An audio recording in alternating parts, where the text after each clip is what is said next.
So I'd like to talk with you now about some of the activities that we have offered as a congregation for participation outside of online worship. You know, at the beginning of this pandemic, it was really important, of course, to get the online worship service going as quickly as we possibly could. And Travis and I scrambled, as I mentioned in the segment on worship, to find technology that worked for us and a way to provide online worship as quickly as possible. That was our number one priority. But shortly after that, the very next thing that we felt was a high priority and that we really needed to be able to provide in some form or format was an opportunity for fellowship with our fellow church family. And so the very next Sunday after we started the online worship, we started the Zoom coffee fellowship time. And this has been a very nice way for us to connect in an informal setting. Whomever wants to come and is able to come and has the time to come on Sunday mornings at 11:30 a.m. on Zoom. It's never the same group. Oh, sure, we have some regulars. We have some folks that would not miss the coffee fellowship for anything. They are always there, very reliable, and they love it. They love to be able to connect with their church family. And some folks have expressed to me that they've really enjoyed getting to know people that before COVID, they really didn't know that well or didn't connect with or hadn't really talked to. And that coffee fellowship has been a wonderful opportunity for them to get to know other people in the life of the church. We have other folks who have, participate on a less regular basis, but are there pretty frequently. And we're grateful for any time that they've been able to connect with us and participate in the conversation. And we have some that may have only dropped by once or twice in the past 8 months. I know that technology is scary sometimes, new technologies that we don't understand or feel comfortable with in the beginning. But I think over time, people have gotten more comfortable. Those who have tried it have gotten more comfortable with Zoom. And so the coffee fellowship is really going well. We may only have 9 one Sunday and 17 the next, or 6, or, the numbers vary, but it has been consistently well attended. And I'm glad that we've had a way to spend some time in informal conversation and connection every Sunday. And I encourage you, if you haven't done so, to give it a try. After that, I felt it was really important to offer an opportunity for us to have some kind of study, a Bible study specifically. And our adult Sunday school class leader, Trudy Ellison Kendall, continued after the pandemic started to offer to the class, the adult Sunday school class, a emailed Sunday school lesson through May. But after that, I offered an online Bible study series, a 12-week study, and we did that via Zoom as well. There was a small number of people who were there every time. And then there was a larger group of people that came and went once or twice or more as they were able to do so. And it was a very enjoyable experience for me. I got some really positive feedback from folks who did participate. It was really helpful to, the conversation was just really good and really powerful and really moving. And I enjoyed the conversation very much. And I grew a lot and learned a lot from my fellow participants in the Bible study series. So thank you to those of you who participated in that.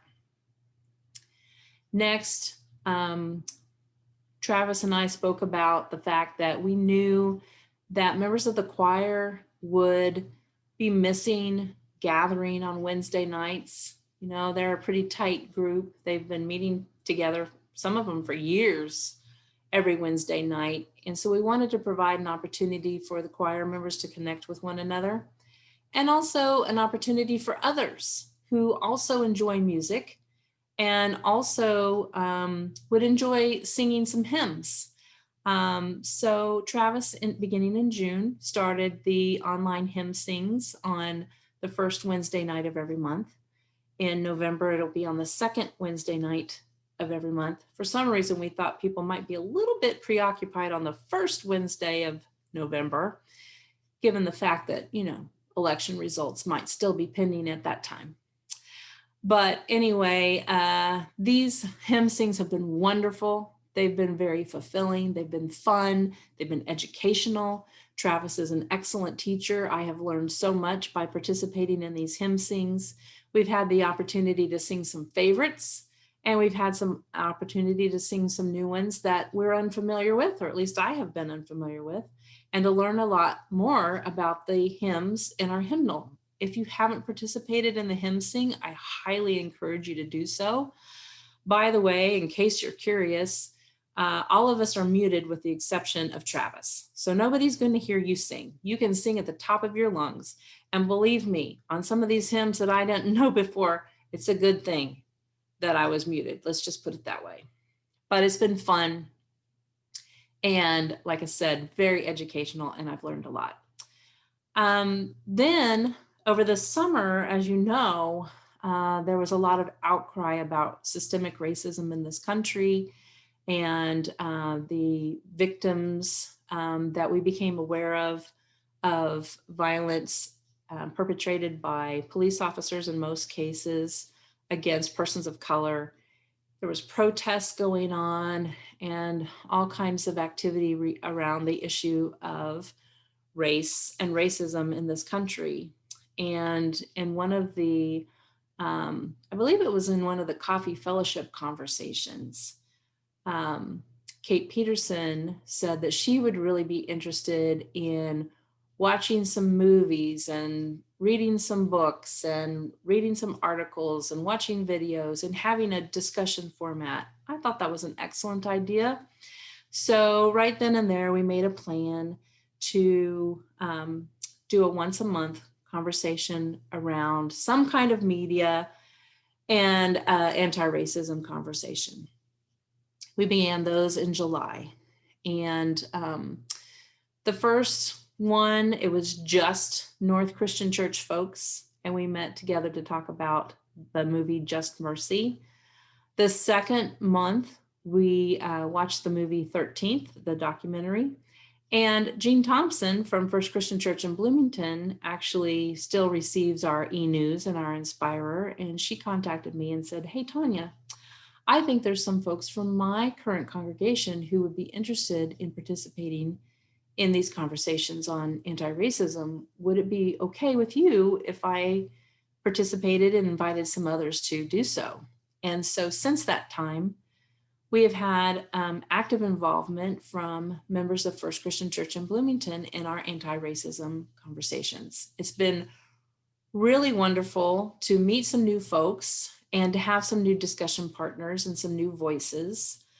Last month in September, we actually had somebody join us from, I believe it was Michigan, that was a friend of somebody from First Christian Church. My mom has also been participating in the anti-racism discussions and the hymn sings as well. And so we've had people connecting in these conversations in other places. So those have been really great. And I encourage you to participate in those. And our last one, we had the conversation, what kind of media would you like to discuss? Would you like to read some books? Would you like to read some articles? Would you like to watch some more movies or documentaries? And the group pretty much agreed that they would prefer short videos.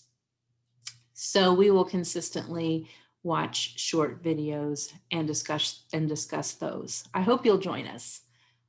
They've been really wonderful and interesting conversations. Also, in addition to these opportunities for study, fellowship, mission, we've also had opportunities for administration of the church online.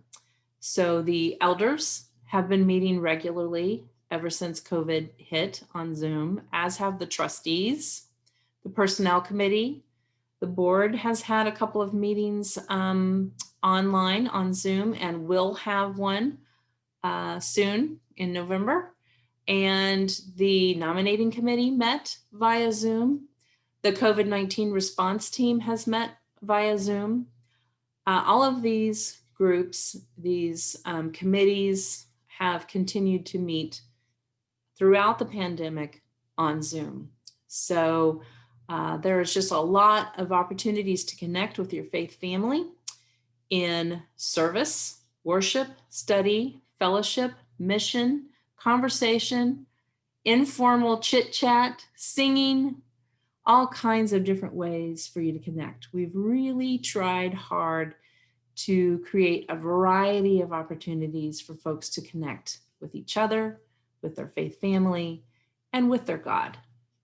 So I hope that if you have an interest and haven't done so yet, that you make an attempt to connect. If there are other ways that are other opportunities that you think would be good for folks to connect, I would love to hear your ideas. Please let me know.